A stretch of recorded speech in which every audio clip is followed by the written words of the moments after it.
উফ, বাপরে বাপ, জীবনে শান্তি নাই রে। এই পাটাটির ঘরে এসে আমার জীবনের দম বন্ধ হয়ে আসবে, আমি ভাবতে পারিনি রে। জীবনটা পুরো মরণ চমচম হয়ে গেল রে বাপ। আজকে মাথার চুল কাটা যে কাটবো, তাও পকেটে পয়সা নাই আজকে। সহ্য কি করি রে বাপ, মনে হচ্ছে বেগুন গাছে গলায় দড়ি দিই। ছি ছি ছি ছি ছি, জীবনে কি কাজ চাই না হইল রে। শালা তিনটি বই ছিল রে, কোনো বইয়ের আজকে জানিয়া শুধু পড়ি নাই আমার কাছে। শালা এমনই পুরা ভাগ্য আমার, নিজের গ্রামও আর যেতে পারবো না। নিজের গ্রাম গেলে আবার এমএলএ সাহেব চালাবে। ছি ছি ছি ছি ছি, কি কাজটাই না হইল রে।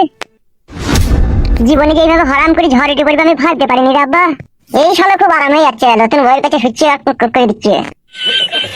কিরে ফুটো, কেমন আছিস? কেমন দেখি তো পেছিস রে, কেমন আছি আমি? যা যাবরের মতো বেঁচে আছি রে।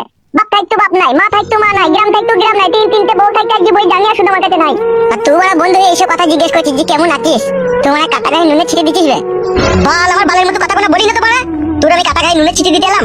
তুই তো ভালোভাবেই জানিস আমার বুকের ভিতরে কি ঝড় তুফান চলছে। আর সেই ঝড় তুফানের সময়তে তুই আমাকে একটু আশ্রয় দিবি, একটু ভালোবাসবি নাকি? তুই বলেছিস বলছিস তুই কেমন আছিস। তোর মতো আবার যদি আমার এখানে শ্বশুর বাড়ি হতো তাহলে তোর বলা সাই দিদি কেমন আছিস।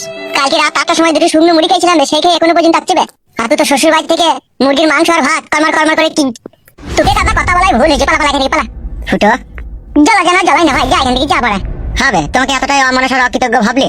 আগে আমি হারামি বন্ধু ছিলাম, ঠিক আছে। আগে তোদের সাথে অনেক ইয়ার্কি করেছি, অনেক ঠাট্টা করেছি, অনেক মশকরা করেছি, ঠিক আছে। কিন্তু এই বিপদের সময় তোর সাথে ইয়ার্কি মারবো, ঠাট্টা করবো, তুই ভাবলে কি করি রে বলা? আমি এই যে এক সপ্তাহ থেকে পাটকাটির ঘর করে এখানে আছি, তুই এক সপ্তাহে একবার খোঁজ খবর নিয়েছিস আমার মা? আর বড় বড় কথা মারাই যাবে রে।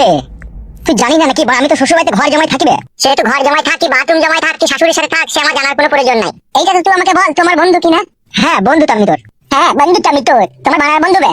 বাল কপালি চুদা, আমার তাকাচ্ছিস কি গজরি ঠিকই তো বলছিবে। আমার কাছে জ্ঞান বুদ্ধি লিতে আগে শ্বশুর বাড়িতে জায়গা পেলিবে, আমার কথা ভুলে গেছিস তো। বাল চুদা যাবার বন্ধু মাইতে। তা আমি তোর কি করবো বল বড়া বল। তোকে কিচ্ছু করতে হবে না তো বড়া ঘুরো, আমি যেমন আছি তেমনই থাকবো, কোনো বন্ধুর উপকার আমার দরকার নাই বে।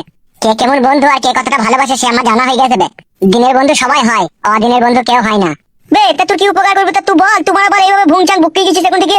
তুই শালা মানুষ না জানোয়ার বে, জীবনে সব কিছু হারিয়ে গেছে বে। শালা দেখছিস আমি কিভাবে বেঁচে আছি, তারপরে আমি ভুংমাং বকছি মনে কি তোর? তুই শালা পারিস না বল আমাকে লিগেই তো শ্বশুর বাড়িতে রাখতে?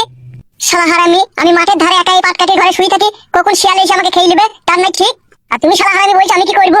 তোমার শ্বশুর বাড়িতে লিখে কেন আমাকে ওখানে লিখে রাখবা? আর তোমার শাশুড়ি জিজ্ঞেস করলে বলবে আমার মামাই তো ভাই হয়। কেন তুই একা থাকতে পারছিস না? তুই যা রে ভাই, যা এখান থেকে, যা নিজের কাজ করে যা। জ্বালাই না যা। তুই তো ভালোভাবেই জানিস আমার শ্বশুর শাশুড়ি আমাকে দু চোখে দেখতে পারে না। আমার তোকে লিখে সেখানে যদি ভরি, সেখানে যদি আমার একটা দুর্ঘটনা ঘটে, তাহলে তো আমি তাদের কাছে কোনো মুখ পাবো না বে। তুই শালা হাতিস বইয়ের গোলাম বে। যা তুই শাশুড়ি পাটি বেগে যা। বেশ রে বড়া বেশ, তোর কাছে আইবো নালে। আশা দরকার কি আছে, তোকে দেখেছি নাকি আমি? শালা বেঈমান চোদা ছেলে, শালা এত উপকার করলাম, শালা আমার একটা উপকার করলো না। শালা চশমখোর। না হ্যাঁ, চামা খেয়ে আসে।